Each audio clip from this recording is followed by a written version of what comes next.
প্রিয় দর্শক, আমি রতন তালুকদার লাইভ অনুষ্ঠান থেকে আপনাদেরকে স্বাগত জানাই এবং আপনারা যে যেখানে আছেন সবাইকে প্রীতি ও শুভেচ্ছা জানিয়ে আজকের অনুষ্ঠান শুরু করি। আজকের অনুষ্ঠানে ধারাবাহিকতা চলতেই থাকবে। আমরা প্রতিদিনের কার্যক্রম এবং প্রতিদিনের চলমান ঘটনা ঘটতেই থাকে। খবরের কোনো শেষ নেই। প্রতিদিনই খবরের নেপথ্যের খবরের পিছনের খবরের অন্তরালের খবর, এসব চলতেই থাকে এবং সেই খবর পরিবেশনে বিভিন্ন প্রতিষ্ঠান বিভিন্ন আঙ্গিকে খবরকে পরিবেশন করে। তো আমাদের খবরের অ্যানালাইসিস যেটা বলতে চাই সেটা হলো যে খবর যা ঘটে তাই বলা উচিত এবং যা ঘটবে তাই বলতে হবে। অতিরঞ্জিত যা বলা হয় তা খবর নয়, তা বিভ্রান্তিকর, তা গুজব। তাই আমরা এসব এড়িয়ে কথা বলবো। তো শুরু করা যাক। আজকে অনুষ্ঠানের কি বিষয় নিয়ে আমরা কথা বলতে চাই? বাংলাদেশ, আমাদের বাংলাদেশ নিয়ে কথা বলতে চাই। বাংলাদেশের ছবি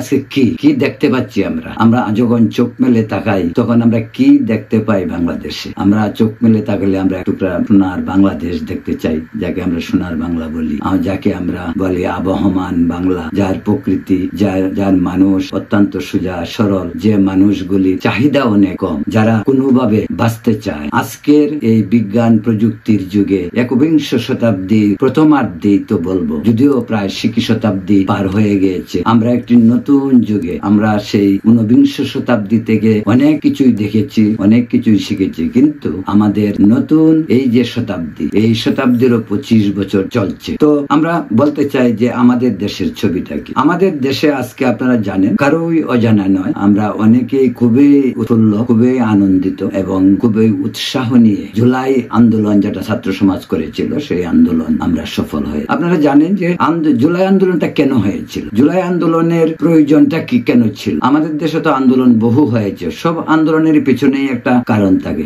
সেই 47 সালে দেশ ভাগ হওয়ার পর আমরা তো একটি স্বাধীন দেশেই ছিল। সেই স্বাধীন দেশ তৎকালীন পূর্ব পাকিস্তান বা পাকিস্তানের দুটো অংশ, পশ্চিম পাকিস্তান, পূর্ব পাকিস্তান। আমরা পূর্ব পাকিস্তানের অংশ ছিলাম, কিন্তু পূর্ব পাকিস্তানের প্রতি পাকিস্তানের যে বৈষম্য, যেটা শুরু থেকেই শুরু হয় ভাষার ভিত্তিতে আন্দোলন। যখন কায়েদে আজম মোহাম্মদ আলী জিন্নাহ বললেন উর্দুই হবে পাকিস্তানের একমাত্র রাষ্ট্রভাষা, আমরা রুখে দাঁড়াই, কারণ আমরা আমাদের প্রাণপ্রিয় বাংলা ভাষা, আমাদের মাতৃভাষাকে আমরা কথা বলতে চাই, রাষ্ট্রীয় ভাষার আমরা রাষ্ট্রীয় মর্যাদা চাই। তখন পূর্ব পাকিস্তান একটি স্বাধীন দেশ, আমরা সেই স্বাধীন দেশের নাগরিক এবং প্রতিষ্ঠিত করতে চাই আমাদের মাতৃভাষা, আমাদের সংস্কৃতি এবং আমাদের জীবন দ্বারা রাষ্ট্রীয় সর্বকে। কিন্তু প্রকৃত কি তা হয়েছিল? তা হয়নি। তারপরেই আমরা 48 সাল থেকেই তো শুরু হয়ে যায় যে আমাদের পাকিস্তানের প্রতি মৃদু বৈরীভাব, সেই বৈরীভাব আস্তে আস্তে জাগিয়ে গড়ায় আমাদের 52 ভাষা আন্দোলন। সর্বোপরি 52 ভাষা আন্দোলনে আমাদের যারা শহীদ হয়েছিল, আমরা বাংলা ভাষাকে প্রতিষ্ঠিত করার জন্য যেভাবে রক্ত ঢেলে দিয়েছিল, সেই ধারাবাহিকতাই কিন্তু আমাদের স্বাধীনতা। এর মাঝেও যদিও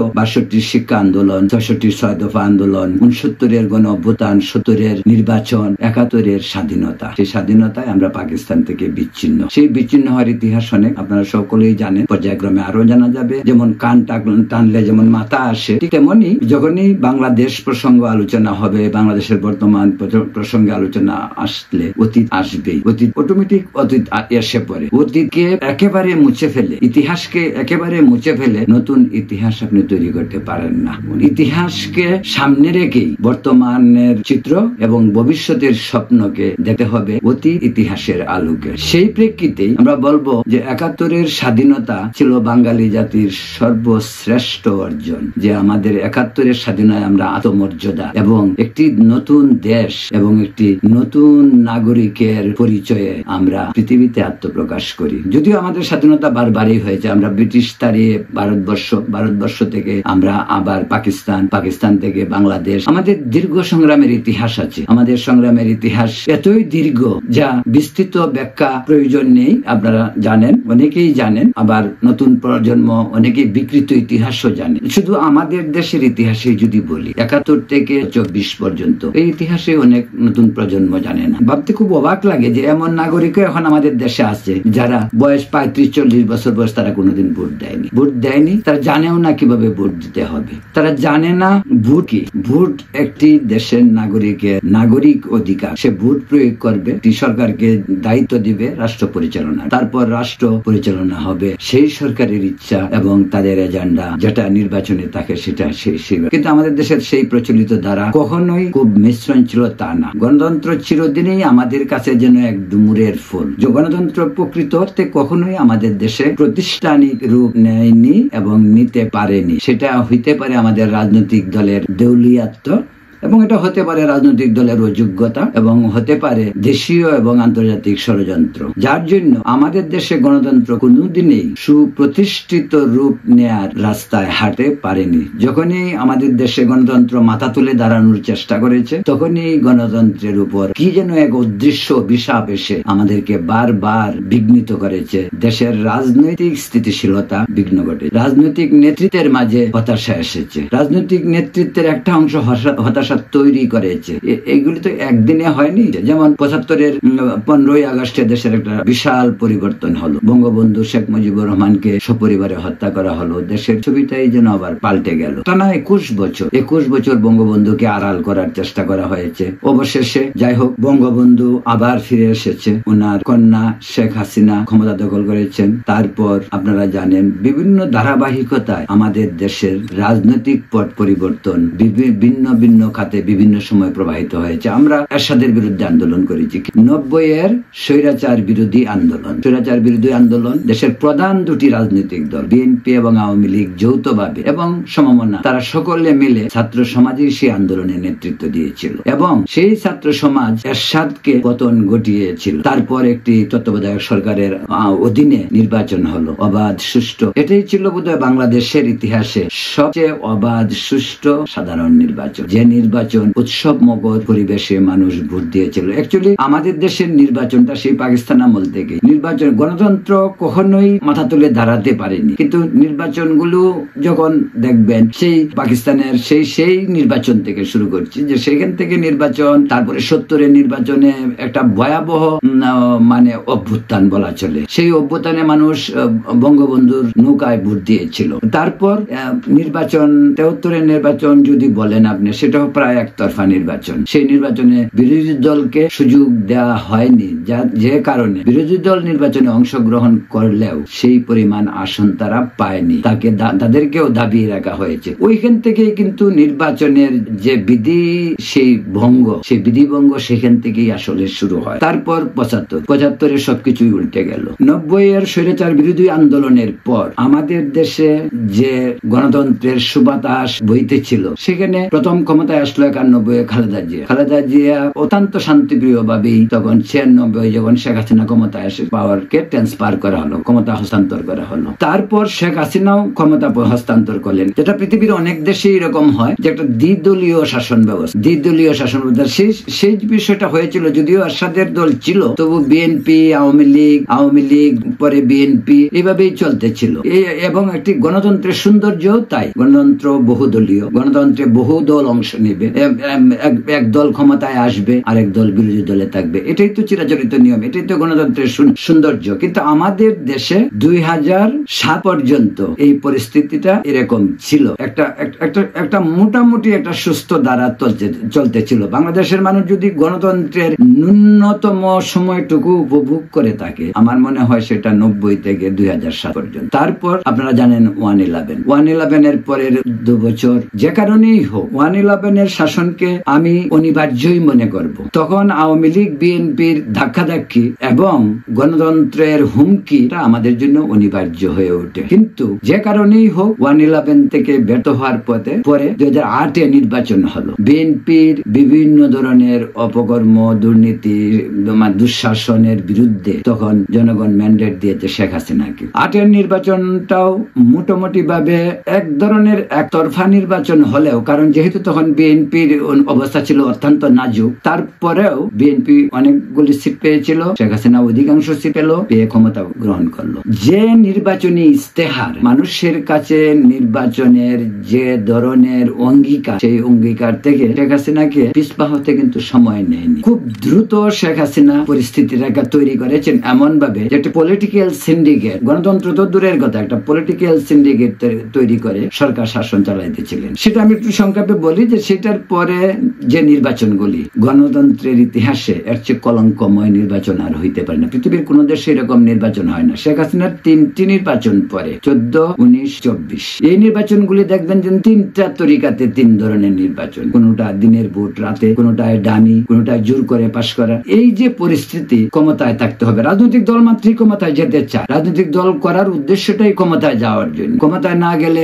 রাষ্ট্র এবং জনগণকে সেবা দিবে কিভাবে, রাষ্ট্র পরিচালনা তারা কি করবে? তো স্বাভাবিকভাবেই একটা দল ক্ষমতায় যাবে আর একটা দল বিরোধী দলে থাকবে। কিন্তু একটা দল ক্ষমতায় গিয়ে যদি মনে করে যে একেবারে বাবার সম্পত্তি পেয়ে গেছি, আঁকড়ে ধরে রাখতে হবে, সেই ধরনের মানসিকতাই সর্বনাশ ডেকে আনে, যে সর্বনাশ শেখ হাসিনার জন্য ডেকে আনে। আপনাদেরকে বলি আরেকটি কথা, যে সেটি হলো যে গণতন্ত্রে এইটাই নিয়ম, এক দল সরকারে যাবে আর এক দল বিরোধী দলে থাকবে। কিন্তু আমাদের দেশে হয়েছেটা কি, যে সরকারে যে দল গিয়েছে সে দল ক্ষমতাকে চিরদিনের জন্য আঁকড়ে থাকার চেষ্টা করছে, আরেক দল ক্ষমতায় যাওয়ার জন্য চেষ্টা করছে, আন্দোলন করছে। ওরা আন্দোলনকে দমন করেছে বিভিন্ন অজুহাত দিয়ে। বিএনপির আন্দোলনকে শেখ হাসিনা বিভিন্ন ভাবেই প্রতিহত করতে পেরেছে, যদিও এগুলি ছিল অনেকাংশে অগণতান্ত্রিক এবং তাতে রাষ্ট্রীয় সম্পদের অপচয়, রাষ্ট্রীয় সম্পদের ক্ষতি, মানুষের প্রাণ নাশ, এগুলি অনেক ঘটেছে। অগ্নিসন্ত্রাস, বহুত কিছু ঘটেছে বাংলাদেশে ঘটেছে। এবং পাশাপাশি আরেকটি জিনিস হয়েছে কি, যে 71-এর চেতনায় আমরা যে একটি ধর্মনিরপেক্ষ সমাজতন্ত্র, গণতন্ত্র, ধর্মনিরপেক্ষতা, এই যে রাষ্ট্রীয় 4 মূলনীতি নিয়ে আমরা আগাইতেছিলাম, সেটাও কিন্তু বাধাগ্রস্ত হলো। সেখানে উত্থান ঘটলো মৌলবাদ, জঙ্গিবাদের উত্থান। আপনারা বোধহয় জানেন যে একবার দেশে প্রায় 55টি ডিস্ট্রিক্টে একসাথে জঙ্গি হামলা হয়েছিল, বোমাবাজি হয়েছিল। তারপরেও বিভিন্ন জায়গাতে প্রগতির পথকে রুদ্ধ করার জন্য বাংলাদেশে বহুবার মৌলবাদীরা বহুবার চেষ্টা করছে। এট দ্য সেম টাইম মজার বিষয় হলো, আবার আমাদের দেশে মৌলবাদীদের উত্থানটাও হয়েছে খুব দ্রুত। মৌলবাদকে আমাদের দেশের যখনই যে ক্ষমতায় গিয়েছে, হোক বিএনপি হোক আওয়ামী লীগ, তারা তাদেরকে শিকন্ডি হিসাবে ব্যবহার করেছে। অনেকাংশে তারা যেন ছিল বলির পাঠা, যদি আপনি বলতে চান যে বলির পাঠা।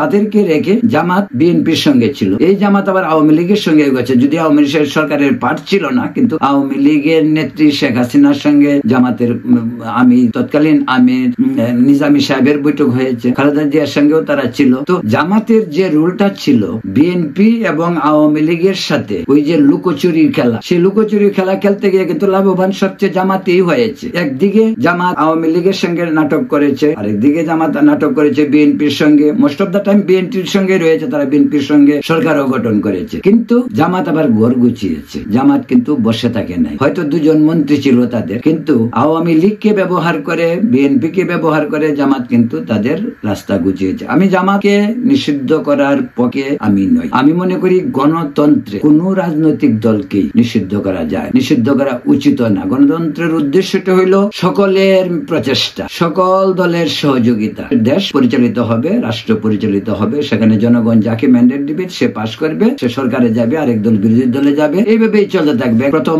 1 দফা থাকতে পারে, 2 দফা থাকতে পারে, হইতেই পারে 2 দফায় হয় বিভিন্ন জায়গাতে। আমাদের আমেরিকাতেও যে এখানে এক সরকার আসলে পরে সাধারণত পরের সেকেন্ড টার্মটাও মানুষ তাকেই দিয়ে দেয়। আমেরিকাতে কিন্তু খুব কম প্রেসিডেন্ট আছে। খুব সাম্প্রতিক কালে যদি বলেন, একমাত্র বুশ, সিনিয়র বুশ ছিলেন এক টার্ম, এবং এই গত নির্বাচনের আগে ট্রাম্প ছিলেন এক টার্ম, এরপরে এবার বাইডেন ছিলেন এক টার্ম। আসলে আমেরিকান প্রেসিডেন্টের অধিকাংশ, আপনি যদি পুরো হিস্ট্রিটা দেখেন, আপনারা গুগলে সার্চ করবেন, যদি দেখবেন যে আমেরিকার মোস্ট অফ দ্য প্রেসিডেন্ট যারা, তারা 2টা টার্ম পুরা করে। বাংলাদেশে 2 টার্ম পুরা করতেই পারে, কিন্তু বাংলাদেশে মানে ক্ষমতাকে আঁকড়ে থাকা না, ক্ষমতা ছাড়বো না, আমি বলে দিলাম আমি 41 পর্যন্ত থাকবো, আমি 82 পর্যন্ত থাকবো, এগুলি হয় না। এগুলি স্বেচ্ছাচারিতা, ফ্যাসিস্ট। আপনি যদি বলেন যে আমি আপনি কেন বলবেন যে আপনি 41 পর্যন্ত থাকবেন? আপনি কিভাবে জানেন যে 41 পর্যন্ত জনগণ আপনাকে ম্যান্ডেট দেবে? এবং আপনি সেই জোর গলায় বলতে পারেন যে দেশের এই সিচুয়েশনে দেশে অন্যান্য বিরোধী দল আছে, আপনি আন্দোলনকে ধামাচাপা দেওয়ার জন্য মানুষ খুন করে আন্দোলন করে, আপনি আন্দোলনকে সাময়িক ধ্বংস করলেন, করে আপনি চললেন। এই চলা হয়, এই চলার পদ্ধতি গ্রহণ করে শেখ হাসিনাকে দেশ থেকে পালাতে হয়েছে। না হয় শেখ হাসিনার দেশ থেকে পালানোর প্রয়োজন ছিল না। আপনাদেরকে একটা কথা বলি, আমাদের দেশে মানুষ খুবই সহনশীল। আমাদের দেশের সাধারণ মানুষ তারা খুবই তাদের চাহিদা। আমাদের দেশের সাধারণ মানুষ এত নয় ছয় বুঝেন। আমাদের দেশের সাধারণ মানুষের এমন কিছু নেই যে তারা ইচ্ছাকৃতভাবে কারোর উপর ঝাঁপাইয়া পড়বে। আমরা খুবই শান্তিপ্রিয় জাত, বাঙালি খুবই শান্তিপ্রিয় জাত। এমনকি আরেকটা কথা বলি, সেটা বাঙালি খুবই ধর্মনিরপেক্ষ নিরপেক্ষ মানসিকতার জাতি। বাংলাদেশে হিন্দু মুসলিম সেই আবহমান কাল থেকে একসঙ্গে বসবাস করে। বাঙালি মুসলমান তারা সাম্প্রদায়িক নয়, একটা ক্ষুদ্র অংশ। আমি সবসময় একটা কথা বলি, আমি বিভিন্ন জায়গায় বিভিন্ন অনুষ্ঠানে কথা বললে সেখানেও আমি বলি যে বাঙালি মুসলিম কখনোই সাম্প্রদায়িক নয়, একটা ক্ষুদ্র অংশ বাঙালি মুসলিম সাম্প্রদায়িক। এবং আমাদের সোসাইটিতে যারা হলো রাষ্ট্রযন্ত্র এবং রাজনৈতিক দল সাম্প্রদায়িকতাকে উস্কে দেয়, রাজনৈতিক দল সাম্প্রদায়িকতাকে ব্যবহার করে, রাষ্ট্র সাম্প্রদায়িকতাকে ব্যবহার করে সুযোগ সুবিধার জন্য। কিন্তু সাধারণ মানুষ কখনোই সাম্প্রদায়িক না। এই ব্যাপারে আরো ডিটেলস পরবর্তীতে বলা যাবে, সেই এটা অন্য প্রসঙ্গ অ্যাকচুয়ালি। তো যেটা বলতে চেয়েছিলাম সেটা হলো যে আমাদের যে মানসিকতা সবসময় অন্যকে ঘায়েল করার মানসিকতা। আমরা সবসময় চেষ্টা করি তাকে কিভাবে দাবিয়ে রাখা যায়, আমরা চেষ্টা করি কিভাবে তার সম্পত্তি ভোগ করা যায়, কিভাবে অন্যায় ভাবে ক্ষমতায় থাকা যায়। এবং এই প্রতিযোগিতায় আমাদের দেশে গত 25 বছর কমপক্ষে ধরব, একবিংশ শতাব্দী শুরু হওয়ার পর থেকে, এর আগে থেকে যদি ধরেন তাহলে 54 বছরের ইতিহাস আপনারা জানেন। 71 থেকে 75 একটা টান, 75 থেকে 90 আর একটা ভাগে ভাগ করতে পারেন, 90 থেকে 2007 আপনি একটা ইসে করতে পারেন, 2007 থেকে 2025 পর্যন্ত এই সময়টা বাংলাদেশের রাজনীতিতে ভয়াবহ যার কোনো ব্যাখ্যা দেওয়া যায়। এই কারণে শেখ হাসিনার শাসনের 16 বছর কি হয়নি, শেখ হাসিনার শাসনের 16 বছর। এই প্রসঙ্গে আমি পরে আরেকটা বিষয়তে কথা বলবো, কিন্তু এখন যে প্রসঙ্গটা বলতে চেয়েছিলাম, শুরুটা করেছিলাম, সেটা হলো যে এই যে 5 আগস্ট শেখ হাসিনা চলে গেলে, শেখ হাসিনা তো এমনি চলে যান, ওনাকে আন্দোলনে এমন ভাবে ঘিরে ফেলা হয়েছিল, চলে যাওয়া ছাড়া আর ওনার কোনো উপায় ছিল না। উপায় ছিল, সেই উপায়ে হয়তো উনি যাননি।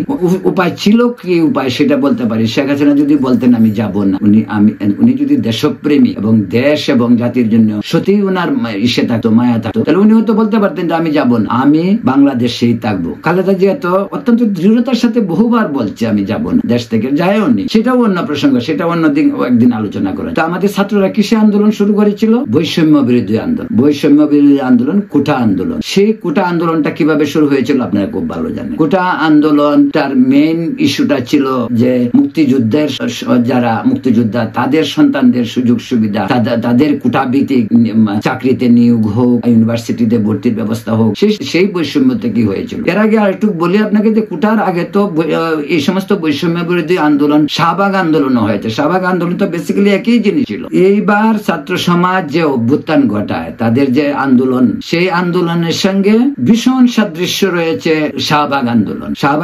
ওইটা এক কথায় বলা যায় শাহবাগ আন্দোলন দিয়েই এই অভ্যুত্থানের শুরুটা হয়েছিল শাহবাগ আন্দোলন দিয়ে। এটার শেষ পরিণতিটা হলো 5 আগস্ট। তো আমাদের এই ছাত্র সমাজের আন্দোলনটা কি ছিল? আগেই বলছি বৈষম্য বিরোধী আন্দোলন। বৈষম্য বিরোধী আন্দোলনে কিন্তু এইবারের আন্দোলনটা কিন্তু খুব অন্য স্টাইলের আন্দোলন। যেমন আপনাদের দেখেন বৈষম্য বিরোধী আন্দোলনে কিন্তু আদালত থেকে সুপ্রিম কোর্ট কিন্তু মেনে নিয়েছিল, শেখ হাসিনাও মেনে নিয়েছিল শেষে। তারপরেও কি হলো, এই বৈষম্য বিরোধী আন্দোলন নতুন মোড় নিল। কোন দিকে মোড় নিল? এটাকে রাজনৈতিক মোড় বলা যায়। আগেটা ছিল বৈষম্যের দাবি দাওয়া নিয়ে আন্দোলন, যে ছাত্রদের মেধাবীরা ওখানে ওই সুযোগটা পাচ্ছে না, ওটা পাচ্ছে না, ওইটা পাচ্ছে না, ওইটা পেতে হবে। শেখ হাসিনা আপত্তিকর কথা, সবাইকে এক ধরনের রাজাকার বলে যে কথাগুলি বললেন, সেটাও ঠিক না। রাজাকারের ছেলে সেও রাজাকার হবে, এই যুক্তি তো মানা ঠিক না। একটা রাজাকারের ছেলে দেশপ্রেমী হইতে পারে। রাজাকার ছিল তার বাবা। এই ছেলে কি ঢাকা বিশ্ববিদ্যালয়ে পড়তে পারে না? সে কি মেধাবী হইতে পারে না? সে সায়েন্টিস্ট হইতে পারে না? সে ডাক্তার হইতে পারে না? সে ইঞ্জিনিয়ার হইতে পারে না? সে রাজনীতিবিদ হইতে পারে না? তার ছেলেকেও কেন বলতে হবে আমার রাজা? এটা তো আরো আমি মনে করি এটা আরো গর্ব করে বলা উচিত। ওর বাবা মুক্তিযুদ্ধে বিরোধিতা করেছিল, ওর বাবা রাজাকার ছিল, কিন্তু তার ছেলে দেশপ্রেমী, সে তার দেশপ্রেম, সে মেধাবী। আমাদের তো প্রয়োজন মেধাবী, আমাদের প্রয়োজন হলো শান্তিপ্রিয় ছাত্র, আমাদের প্রয়োজন হলো যে রাষ্ট্রকে কিছু দিতে পারবে ভবিষ্যতে। ও আমাদের ভবিষ্যৎ প্রজন্ম তো এখান থেকেই বেরিয়ে আসবে। এখন যদি আমি দেখি যে আমাদের রাজাকারের ছেলে আসছে, মুসলিম লীগের ছেলে আসছে, ওই হিন্দু লীগের ছেলে আসছে, ওইগুলি তো বিচার রাষ্ট্রীয় জীবনে অন্তত হয় না, এটা হওয়া উচিত না। হইতেই পারে তার বাবা মুক্তিযুদ্ধে বিরোধিতা করছে কিন্তু সে দেশপ্রেমী। আমি কথাটা ওই জন্যই বললাম যে আপত্তিকর বলতে রাজাকার আমি মনে করি চিরদিনই রাজাকার। যে রাজাকার ছিল সে তো রাজাকারই। তো রাজাকারকে রাজাকার বলতে তো সমস্যা নেই, কিন্তু সমস্যা এটাই রাজাকারের ছেলেকে আপনি রাজাকার বলবেন, রাজাকারের বউকে রাজাকার বলবেন, রাজাকারের পর নাতিকে পুতিকে আপনি রাজাকার বলবেন, এটা অ্যাকসেপ্টেবল না। এটা রাজনীতিতে হয় না, হইতে পারে না। তখন 71 সালে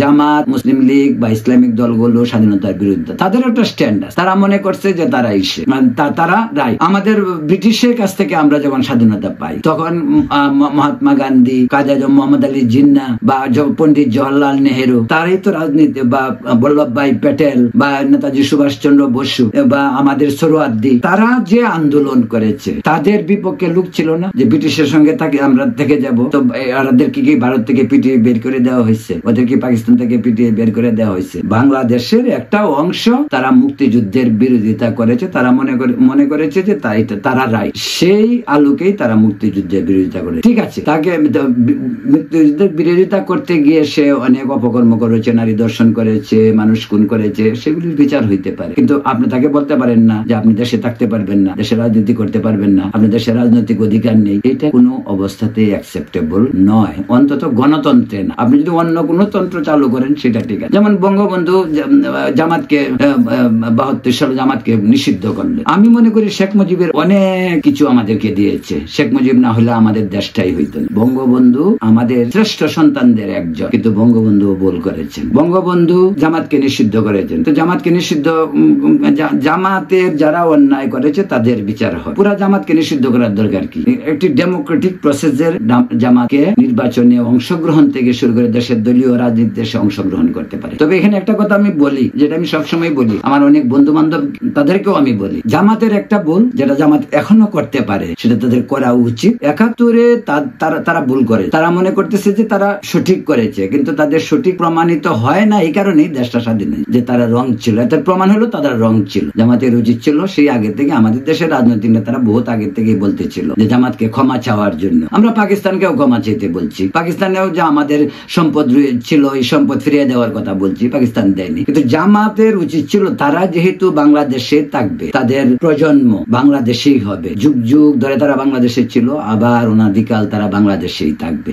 তারা যে ভুল করেছিল তাদের সেই ভুলটা তো সর্বজন স্বীকৃতি। ভুলের ক্ষমা চাইতে সমস্যাটা কি? জামাত আজ পর্যন্ত ক্ষমা চায়নি। আমি মনে করি জামাতের এখনো সময় আছে। জামাতের উচিত 71-এর গণহত্যা, ধর্ষণ, অপকর্ম সবকিছুর জন্য জামাতের ক্ষমা চাওয়া উচিত। এ কারণেই নতুন প্রজন্মের জামাত, যারা এখন জিন্স এবং প্যান্ট পরে জামাত, জিন্স এবং টি শার্ট পরা যারা জামাত, এই জামাত তো মুক্তিযুদ্ধের বিরোধিতা করেনি। ওই জামাত বা ছাত্র শিবির তারা তাদের পূর্বে যারা ছিল তাদের সেই ধারাবাহিকতা তারা বহন করবে কেন? আজকে যদি জামাত বা শিবিরের ছেলেবেলেরা অত্যন্ত মেধাবী হয়, তাদের উচিত তাদের সেই ধ্যান ধারণা থেকে বেরিয়ে এসে জাতির কাছে ক্ষমা চাও এবং বলা আমাদের পূর্বপুরুষ ক্ষমা করেছে, আমরা এর জন্য আমরা মাপ চাই, কিন্তু আমরা বাংলাদেশী, আমরা বাংলাদেশের নাগরিক, আমরা বাংলাদেশের পতাকাকে বহন করি, আমরা দেশপ্রেমী।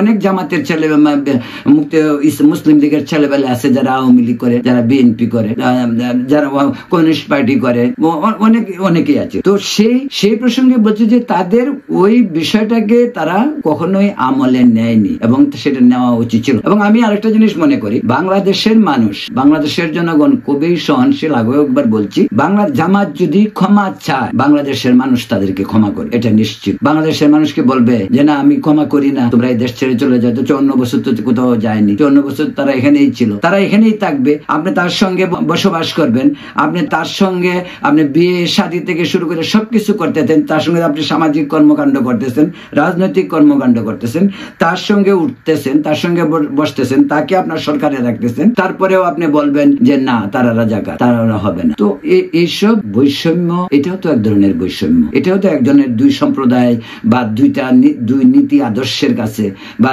সামাজিক ভাবে মানুষকে বিচ্ছিন্ন করে, বৈষম্যের তৈরি করে। তো ওই বিষয়গুলি অনেক কঠিন বিষয়, কিন্তু আমরা আরো কঠিনকে আরো কঠিন করে তুলেছি। যে কারণে শেখ হাসিনা প্রতিবারই যখনই কিছু হইতো তখনই তিনি রাজাকার, খুব সোজা। আর রাজাকার তো আমিও বলি, মুক্তিযুদ্ধে যারা রাজাকার ছিল তারা রাজাকার, তো তার ছেলে রাজাকার কিনা সেটা বুঝতে হবে। তার ছেলে তো রাজাকার নাও হইতে পারে, তার ছেলে মেধাবী হইতে পারে, তার ছেলে তো হয়তো আওয়ামী লীগের ভিতরে তো অনেক লোক আপনি আওয়ামী লীগে পাবেন। মাঝে রিপোর্টও দেখেছি আওয়ামী লীগের আমলি দলে দলে জামাত জামাতের লোক আওয়ামী লীগে জয়েন করে। এই যে আজকে যারা ছাত্র আন্দোলন করছে অন্তত এইগুলিও শুনি, তারা নিজেরাও বলে তারাও ছাত্রলীগের ভিতরে ঢুকে পড়েছিল। সামকা কোনো উদ্দেশ্য নিয়ে ঢুকুক আর ছাত্রলীগ করার জন্য ঢুকুক সেটা অন্য কথা, সেটা অন্য প্রসঙ্গে আলোচনা হবে। তো তারা তো আওয়ামী লীগে ঢুকছে, আওয়ামী লীগ তো তাদেরকে নিচ্ছে, বিএনপির ভিতরে তো তাদেরকে নিচ্ছে, জিয়াউর রহমান নেয়নি। আমি তো মনে করি যে জিয়াউর রহমান তো অনেকটা সঠিক কাজ করেছে। সেই সঠিক কাজটা এই কারণেই বলবো যে ভারসাম্যতা, সামাজিক ভারসাম্যতা এবং মানুষের সহনশীলতা এবং মানুষের সহ অবস্থানকে ইজি করার জন্য শেখ হাসিনা এটা মানতে পারেনি, কিন্তু জিয়াউর রহমান যে জিনিসটা করেছিলেন তখন রায় কাজ করেছিলেন এই অর্থে। কিন্তু আমি আবার এটা বলবো না যে শাহ আজিজকে প্রধানমন্ত্রী করে জিয়াউর রহমান রায় কাজ করেছিলেন, কিন্তু মুক্তিযুদ্ধের বিপক্ষের শক্তিকে সঙ্গে নিয়ে দেশ চালানোর ব্যাপারটাকে আমি একেবারেই মনে করি না কোনো রং কাজ। কারণ পরবর্তীতে শেখ হাসিনাও জামাতের সঙ্গে এক টেবিলে বসে মিটিং করেছেন, জামাতের সমর্থন নিয়ে সরকারও গঠন করেছেন। তো সেই প্রসঙ্গে অনেকক্ষণ কথা বললাম। এখন আপনাদেরকে আমি আরেকটি কথা বলতে চাই, প্রিয় দর্শক। এই যে আমাদের আন্দোলন যেটা বললাম কোটা থেকে এক দফা, এই আন্দোলন কিন্তু ভালো একটা হেডলাইন হয়, সেটা হলো কি কোটা আন্দোলন থেকে এক দফা সরকার পতন এবং আন্দোলন সাকসেসফুল। সেই আন্দোলনে শেখ হাসিনার বিদায়, তিনি পলায়ন করলেন। উনার পলায়ন নিয়ে পরে অন্য সময় অন্য কথা বলা যাবে। পলায়নের পরে কি হলো? পলায়নের পরে আমাদের দেশে যেটা হয় সবসময়, আপনাদেরকে একটা কথা বলি, সেটা হলো যে খুব গুরুত্বপূর্ণ ইস্যুটা নিয়ে আমি বলতে চাই, যেটা আমরা অন্তত আমার জীবনে আমি দেখেছি। আমাদের দেশে 52 ভাষা আন্দোলন হলো। 52 যারা ভাষা আন্দোলন করছিল তারা কি 54তে ইলেকশন করছিল? এদের যারা মারা গেছে তারও তো নেতারা আসছিল, ছাত্র নেতারা করেছিল। আমাদের দেশে যখন 71-এর স্বাধীনতার পরে কজন স্বাধীন ছাত্রদের ভূমিকা ছিল আনবিলিভেবল, মানে অসাধারণ ভূমিকা। সত্যি কথা বলতে কি বাংলাদেশের ছাত্র সমাজ সবসময় যে কোনো আন্দোলনে অগ্রণী ভূমিকা পালন করে, যে কারণে ঢাকা বিশ্ববিদ্যালয়কে বলা হয় রাজনীতির সূতিকাগার। ঢাকা বিশ্ববিদ্যালয়ের যে টেরিটরি, ওই টেরিটরি থেকে আমাদের জাতীয় পতাকা, আমাদের স্বাধীনতার মন্ত্র, আমাদের জয় বাংলা স্লোগান, আমাদের বঙ্গবন্ধু উপাধি সবকিছু ঢাকা বিশ্ববিদ্যালয় থেকে। তো এই ঢাকা বিশ্ববিদ্যালয়ের ছাত্র সমাজেই রাজনীতিকে প্রথম সাধারণ মানুষের কাছে নিয়ে যায়। রাজনীতিবিদরা তো বড় বড় মিটিং করে অনেক কথা বলেন, কিন্তু তৃণমূল পর্যায়ে যে কাজটি হয় সেটা প্রাইমারি স্কুলের ছাত্র হোক আর সেটা ঢাকা বিশ্ববিদ্যালয়ের ছাত্র আন্দোলনটা ওইভাবেই গ্রো করে। তো যেটা বলছিলাম যে আমাদের যে এইবারের আন্দোলন, সেই আন্দোলনে কি হলো? কোটা বৈষম্য বিরোধী আন্দোলন থেকে এক দফা আন্দোলনের পরে কি হলো? আন্দোলনের পরে হলো সরাসরি দেখা গেল ছাত্র সমাজ ক্ষমতায় এসে পড়লো। কিন্তু এর আগে, যেটা আগেও বলছি, এর আগে 69-এর গণ অভ্যুত্থান করে ছাত্র সমাজ ক্ষমতায় আসছিল, 71-এ আসছিল, তারা ছাত্রদের কি কাজ? স্কুলে ফিরে যায়, ক্লাসরুমে ফিরে যায়, তারা পরবর্তী প্রজন্ম। কিন্তু এবার আমাদের আন্দোলন বা এই অভ্যুত্থানের যে পরিণতি, সেই পরিণতির সুফলটা ছাত্র সমাজ কিন্তু অন্য কাউকে দিতে চায়নি। তারা কি করলো? তারা নিজেরাই সরাসরি লাইমলাইটে আসে পড়লো যে কি তারা সরকার গঠনে তারাও শরীক থাকবে, মানে যেন তারাই সরকার গঠন করবে। এটা কতটুকু যুক্তিযুক্ত?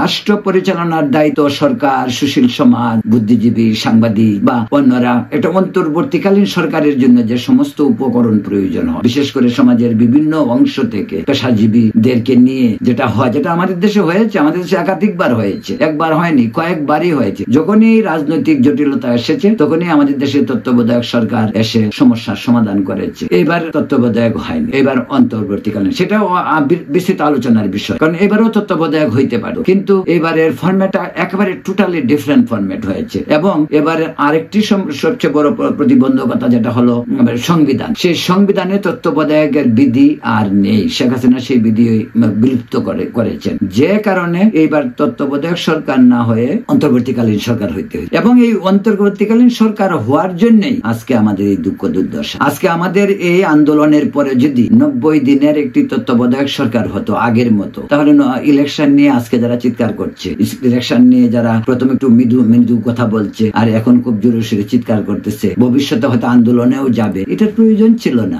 তত্ত্বাবধায়ক সরকারের আমলে তো আমরা 3-4টা ইলেকশন করেছি। এবার যেহেতু অন্তর্বর্তীকালীন সরকার, সেই সরকারের মধ্যে প্রচন্ড গুজামিল, আপনি গুজামিল, চারিদিকে গুজামিল। এই সরকার সংস্কার, এই সরকারকে সংস্কার করার ম্যান্ডেট কে দিয়েছে? এই যে এই সরকার এতগুলি প্রোগ্রাম হাতে নিয়েছে সংস্কার করার জন্য, এই সময় সংবিধান সংশোধন করার যদি কারো রাইট থাকে, এটা ল মেকাররা করে। ল মেকারকে সাংসদরাকে জাতীয় সংসদের সংখ্যাগরিষ্ঠ আসন নিয়ে যারা ক্ষমতা দখল করবে, যারা রাষ্ট্র গঠন করবে, সরকার গঠন করবে, সেই সরকার পার্লামেন্টে সংবিধান সংশোধনী নিয়ে কথা বলবে। বলবে, আইন আনবে, সেখানে বুটাপুটি হবে, তাই তো হয়। এবং ওইভাবেই তো তত্ত্বাবধায়ক সরকারকে বাতিল করা হয়েছে। তো এইবারে যে জিনিসটা হয়েছে, অন্তর্বর্তীকালীন সরকার, যেহেতু আগের প্রেসিডেন্টের বয়াল তবিয়তে আছেন, সেইখানে একটা সরকার গঠন করা হয়েছে, সেটা কি অন্তর্বর্তীকালীন সরকার। তো অন্তর্বর্তীকালীন সরকার, অন্তর্বর্তীকালীন কাজগুলি করা হোক। প্রাথমিক সংস্কার তো হইতেই পারে, সেটার জন্য ম্যান্ডেটের প্রয়োজন নেই, কিন্তু আপনি নোট থেকে শেখ মুজিবের ছবি তুলে দিবেন,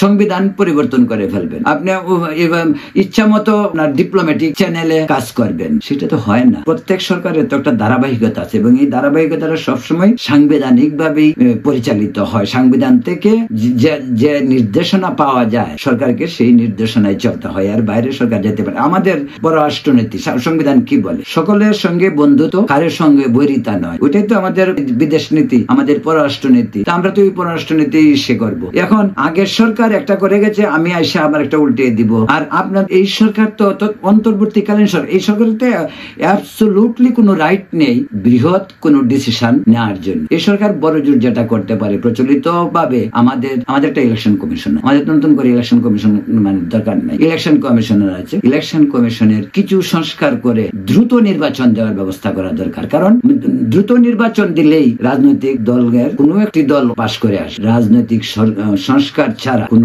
দেশ চলতে, এবং রাষ্ট্র চালাবে রাজনীতিবিদ। দীর্ঘক্ষণের জন্য রাষ্ট্র চালানোর জন্য পেশাজীবী নয়, সেনাবাহিনী নয়, সেই জিনিসটাও বুঝতে হবে। কিন্তু আনফরচুনেটলি আমাদের যে ঘটনা ঘটেছে, সেটা একটি বিপ্লবের কারণ। সেই বিপ্লবের জন্য এটা হয়েছে। অন্তর্বর্তীকালীন সরকার হয়েছে, অন্তর্বর্তীকালীন সরকারের শুরু থেকেই গুজামিল, একেবারে শুরু থেকেই আপনি দেখবেন গুজামিল। ইউনূস সাহেব আসলো কিভাবে এখানে? ইউনূস সাহেব তো দেশেও থাকে না, উনি তো অধিকাংশ সময় বাইরে ঘুরে বেড়ায়। উনি বিভিন্ন ইউনিভার্সিটিতে বক্তৃতা দিয়ে বেড়ায়, ওনার নিজস্ব বিদ্যা। উনি গরিব লোক না, ওনার অনেক পয়সা, উনি অনেক ধনী। আপনারা ইউনূস সাহেবকে দেশের কোন কর্মকাণ্ডে কখন পাইছেন? সেটা হোক সুদিন, হোক দুর্দিন, আর হোক ভয়াবহ দুর্দিন। কিন্তু এইবার ইউনূস সাহেব হঠাৎ করে আসলেন কিভাবে? ইউনূস সাহেবের প্রতি মানুষের একটা আস্থা তৈরি হয়েছিল।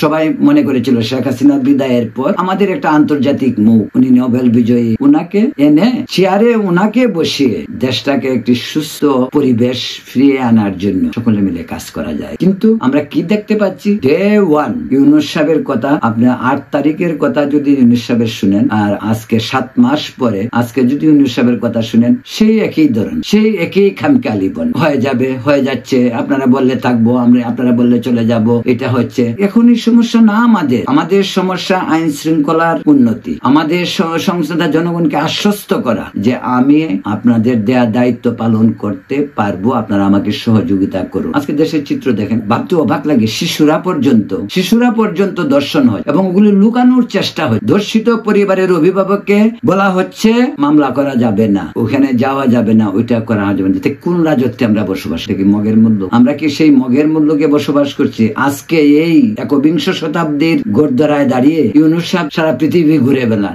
উনি জানেন, উনি তো বেশিরভাগ সময় বিদেশে কাটান। বিদেশের বড় বড় নেতাদের সঙ্গে উনার সম্পর্ক, সেখানে তিনি যান, বক্তৃতা দেন, ইউনিভার্সিটিতে তিনি বক্তৃতা দেন। উনি সব বুঝেন, এটা বুঝেন না কেন? আর ওটার জন্য না বুঝবেন তো উনি চলে যান, আপনার তো টাকার দরকার নেই। এটা তো ইজি। আমি যদি দায়িত্ব পালন করতে না পারি, তাহলে আমি সিম্পলি চলে যাব। উনি তো এই কথা প্রথম বলেছিলেন যে আপনারা যেদিন বলবেন সেদিন আমি চলে যাব। তো আমার তো মনে হয় বলার সময় হয়েছে যে আপনি কন্ট্রোল করতে পারতেছেন না, আপনার সবকিছু কন্ট্রোলের বাইরে। চারিদিকের চিত্র আপনি দেখেন, সেই চিত্র শুধু কি দর্শন হচ্ছে, ডাকাতির সঙ্গে আরেক শব্দ যোগ হয়েছে এখন, সেটা কয় মব ডাকাতি শুরু হয়। মানুষ নির্বিঘ্নে ঘুমাতে পারছেন না, গণপিটুনি, মানুষ আইন হাতে তুলে নিচ্ছে। মানুষের খুব একটা দেশে যখন আইন থাকবে না, একটা দেশে যখন সরকার নরবর হবে, তখন তার প্রজারা কি করে? সুযোগ পাবে। অধিকাংশ মানুষ প্রজাতন্ত্রে ভালো, কিন্তু কিছু যারা খারাপ লোক আছে, তারা ওই খারাপ সময়টার সুযোগটা নেবে। এবং তাই বাংলাদেশে এখন প্রতিশোধ নেওয়া হচ্ছে, একে অপরের সাথে প্রতিশোধ নেওয়া হচ্ছে। বেসিক্যালি যে জিনিসটা হয়েছে যে 8 তারিখের পরে, শেখ হাসিনা 5 তারিখ চলে যাওয়ার পরে বাংলাদেশের মানুষের মধ্যে একটা কমন ধারণা আসছিল যে বিএনপি ক্ষমতায় আসে। বিএনপির এটা খুব ব্যাড পার্ট। যাই হোক, এটা বিএনপি তারেক রহমান সাহেব ইদানিং খুব জোরে সোরে বলছেন যে স্টপ করার জন্য, কিন্তু বিএনপি যেভাবে 8 তারিখের পর থেকে যেভাবে ঝাঁপিয়ে পড়ছিল, মনে হলো যে আওয়ামী লীগ শেষ, এখন বিএনপির রাজত্ব শুরু হয়েছে। তখন বিএনপি চাঁদাবাজি, বিএনপি মানে আওয়ামী লীগ যা করতো সবগুলো কাজ বিএনপি করা শুরু করে। এই জন্য অনেকে বলে না যে এক স্বৈরাচারকে তাড়ালাম, আরেক স্বৈরাচার আসবে, কথা একেবারে মিথ্যা না। কিন্তু রাষ্ট্র চালাতে হতে হলে আপনাকে রাজনীতিবিদদের দরকার। সেটা রাজনীতিবিদরা বুঝবে যে সেটা কিভাবে তাদের কন্ট্রোল করতে হয়। কিন্তু আপনি যদি বলেন যে আমি সেনাবাহিনী তো ম্যাজিস্ট্রেট পাওয়ার দেওয়াই হয়েছে, সেনাবাহিনী কত করে আমাদের সেনাবাহিনী, আমি তো মনে করি যে বাংলাদেশের সেনাবাহিনী অত্যন্ত দেশপ্রেমিক সেনাবাহিনী। বাংলাদেশের সেনাবাহিনী দেশের অনেক দুর্যোগে হাল ধরেছে। 111 একেবারে আমরা বলবো কেন যে 111টা খারাপ ছিল? কেন খারাপ থাকবে? শেখ হাসিনা খালেদা জিয়ার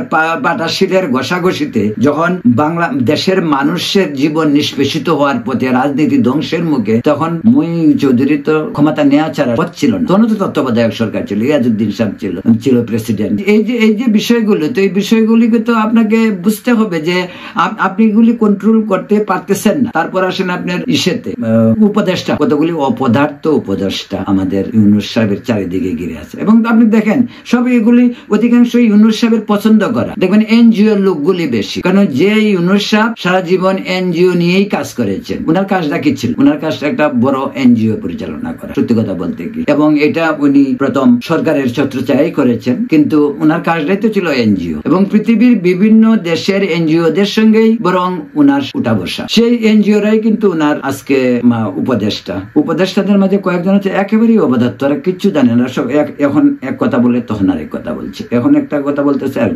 উপদেষ্টাদের মাঝে কোন ধরনের সমন্বয় না থাকাতেই সুযোগটা পেয়ে গেছে। ইউনূস সাহেব কি বলবেন তা উনার এক প্রেস সেক্রেটারি আছে, উনি আইসা বল। তো ইউনূস সাহেবকে আদৌ এটা বলছে কিনা, প্রেস সেক্রেটারি সাহেব আইসা বলতেছেন যে উনি ওইটা বল। তো ওই যে সমন্বয়ের অভাব। এবং কালকে দেখলাম আমাদের পররাষ্ট্রমন্ত্রী, উনি বলতেছেন যে আপনারা যদি মনে করেন আমি কাজ করতে পারতেছি না, কাজ হচ্ছে না, তাহলে বলেন আমি চলে যাই। তো এইগুলি ছেলেখেলা মনে হয় বাইরে থেকে যারা দেখে, আমরা যারা বাইরে থেকে দেখি, বা আমরা যারা বাংলাদেশের 54 বছরের ইতিহাসটা জানি, বিএনপির নেতাদেরকে দেখেছি, আওয়ামী লীগ নেতাদেরকে দেখেছি, জাতীয় পার্টির নেতাদেরকে দেখেছি, কিন্তু এদের যে কথাবার্তা, সেই কথাবার্তা কিন্তু রাজনৈতিক তো হওয়ার কথা না, কারণ তারা রাজনৈতিক লোক না, কিন্তু এর বাইরেও যে কথার যে ওজন থাকবে, সেই ওজন তাদের নেই। আমাদের উপদেষ্টা পরিষদ তো এর আগেও ছিল, বাংলাদেশের তিনবার তত্ত্বাবধায়ক সরকার ছিল, সেই উপদেষ্টা ছিল, সেই উপদেষ্টার ওজন ছিল, নাম ছিল, কর্ম ছিল, দক্ষতা ছিল।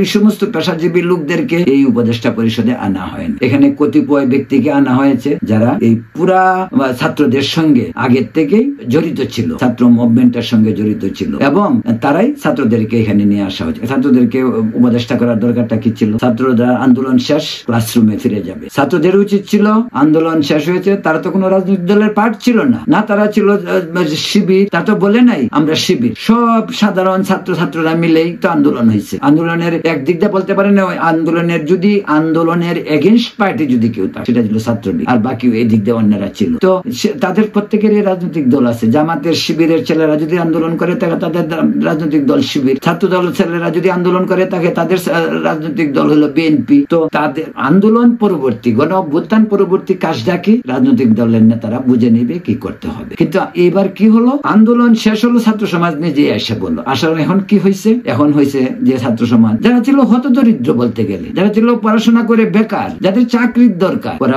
পেল রাষ্ট্র ক্ষমতা। আজকে কয়েক মাস যেতে না যেতে, আমরা তো বিদেশ বেশি কথা বলি, আমরা তো বিদেশ থেকে দেশের পত্র পত্রিকা দেখি, দেশের খবর দেখি, সেখান থেকে জানতে পারি তারা কোটি কোটি টাকার মালিক 7 মাসে।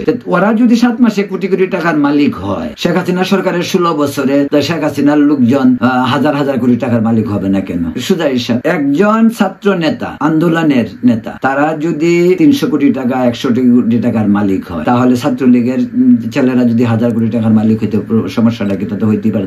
তারা তো 16 বছর শাসন করেছে দেশকে। এইটা একটা ইস্যু। এবং দ্বিতীয় ইস্যু হলো যে তাদেরকে রাষ্ট্রযন্ত্রে নেওয়া হলো। ইউনূস সাহেব কি বললো? Master mind. উনি ওনাদেরকে মাস্টার মাইন্ড, তাহলে ঠিক আছে, উনি যে মাস্টার মাইন্ড বলে, তাহলে আপনি আগে থেকে জড়িত ছিলেন তাদের সঙ্গে।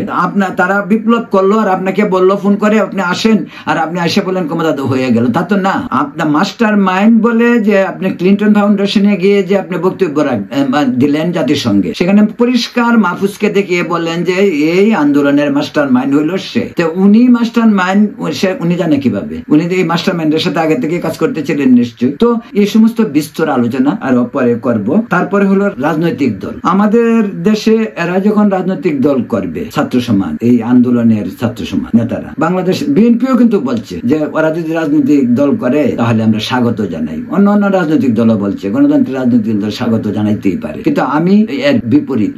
গণতন্ত্রে যে কোনো রাজনৈতিক দলকে স্বাগত জানানো যায়, যে কেউ রাজনৈতিক দল করতে পারে, ছাত্ররা না। 22, 23, 24, 25 থেকে 30 বছর ছাত্র রাজনৈতিক দল করতে পারে না। এই দলকে আমি স্বাগত জানাতে পারি না। তাদের রাজনৈতিক দল করতে হবে কেন? রয়ে গেছে জামাত শিবিরের ছেলে যদি তাকে, আগেই বলছি যে তাদের জামাত আছে, ছাত্রদল যদি আন্দোলনে থাকে, ছাত্র দলের বিএনপি আছে, তাদের রাজনৈতিক দল করতে হবে কেন? কি কারণে আমাদের ছাত্রদের একটা রাজনৈতিক দল করতে হবে? এটার পরিণতিটা কি? এটার পরিণতির ফল আমাদের ছাত্রদের যে নেটওয়ার্ক, আমাদের পরবর্তী প্রজন্মের মেরুদণ্ডটাকে ভেঙে দেয়া। এখন ছাত্ররা স্কুলে গেলে 9 থেকে 10-এ উঠলেই বলবে যে আমি রাজনীতি করব। আপনি কি করবেন? যার স্কুলে থাকা উচিত কমপক্ষে 22 থেকে 23 বছর পর্যন্ত, সে যদি রাজনীতি করতে চায়, সে বলবে যে আমার পড়াশোনার দরকার কি, আমার মেধাবী হওয়ার দরকার নাই, কোন রকমে ইন্টারমিডিয়েট পাস করার পরে রাজনীতি করব, পরে এমপি হব, পরে মন্ত্রী হব। আমরা ব্লেম দিতে পারবো? নিশ্চয়ই পারবো না। কেন পারবো না? এই কারণেই পারবো না যে তাদের একটা জায়গা আছে, তারা একটা জায়গা করে দিয়ে গেছে তাদের পূর্ব ছাত্ররা। তো সেটা যদি হয় তাহলে হলোটা কি? পর্যায়ক্রমে এটা এইভাবেই চলতে থাকতো।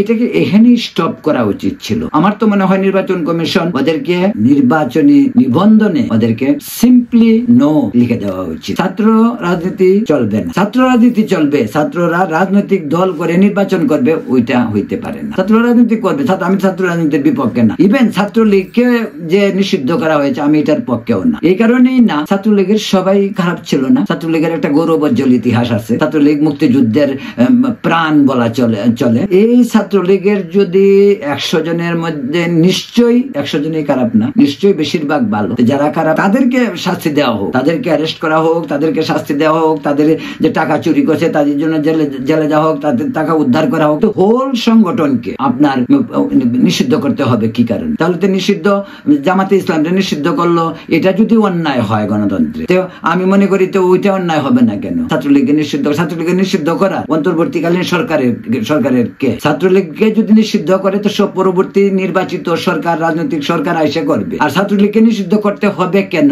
আওয়ামী লীগের নিষিদ্ধের কথাবার্তাও হয়, সেটা হবে না আমি জানি, বলে লাভ নেই। আওয়ামী লীগকে নিষিদ্ধ করলে বাংলাদেশে গৃহযুদ্ধ হবে। এটাও ইউনূসও বুঝে, ছাত্ররাও বুঝে, অন্যান্য রাজনৈতিক নেতারাও বুঝে। যেমন শেখ হাসিনা 3 দিন আগে জামাতকে নিষিদ্ধ করলো। জামাতকে নিষিদ্ধ করার কোনো দরকার ছিল? আমি আগেও বলছি যে বঙ্গবন্ধুর একটা ভুল, ভয়াবহ ভুল, যেটা তিনি জামাতকে 72 সালে নিষিদ্ধ করে। তিনি জামাত বলে নিষিদ্ধ করে নাই, তিনি ধর্মভিত্তিক রাজনীতি নিষিদ্ধ করছেন। এটাও বলছিল। কেন করতে পারবেন? সকলে করতে পারবে। তাদের কৃতকর্মের জন্য ক্ষমা চাইতে পারে, সেটা অন্য জিনিস। আগেই বল। তো এখন যারা ছাত্রলীগ নিষিদ্ধ করে, ছাত্রলীগ নিষিদ্ধ করার যে প্রক্রিয়া, সেই প্রক্রিয়াকে নিষিদ্ধ হয়েছে। আপনি বললেন ছাত্রলীগ নিষিদ্ধ হয়ে গেছে। এটা তো হয় না, এটা হবে না, এটা উল্টে যাবে, কদিন পরেই উল্টে যাবে। পরিবেশ তো আজকের পরিবেশ থাকবে না, এটা হবে না। আওয়ামী লীগ শেখ হাসিনার বিচার করেন। শেখ হাসিনা দেশ থেকে পালাইছে। শেখ হাসিনা স্বৈরাচার ছিল, ফ্যাসিস্ট ছিল, কোনো দ্বিমত নেই। শেখ হাসিনাকে ধরে আনেন, কোনো দ্বিমত নেই। শেখ হাসিনাকে বিচার করেন, শেখ হাসিনা ফাঁসি দেন, কোনো দ্বিমত নেই। কিন্তু সব আওয়ামী লীগ খারাপ না। আওয়ামী লীগ থাকবে না কেন? কি কারণে থাকবে না? তো এই সমস্ত প্রসঙ্গ অনেক কথা হলো। এই প্রসঙ্গে আরেকটা কথা বলবো, সেটা হলো যে প্রিয় দর্শক, আমরা মনে করি, বিশেষ করে আমরা বলতে আমি পার্সোনালি আমি মনে করি ছাত্রদের রাজনৈতিক দল গঠন একেবারেই উচিত নয় এবং এটার পারমিশন দেওয়া ঠিক না। এতে করে আমাদের পরবর্তী প্রজন্মের ছাত্র সমাজ এবং আমাদের শিক্ষা প্রতিষ্ঠানগুলি দেউলিয়া হবে। এই কারণেই আমাদের প্রজন্মকে বাঁচানোর জন্য, আমাদের শিক্ষা ব্যবস্থাকে বাঁচানোর জন্য ছাত্রদেরকে রাজনীতি থেকে দূরে রাখা উচিত। আর অন্য একটা প্রসঙ্গ পরবর্তী সেটা বলবো যে আপাতত আজকে এখানেই শেষ করছি।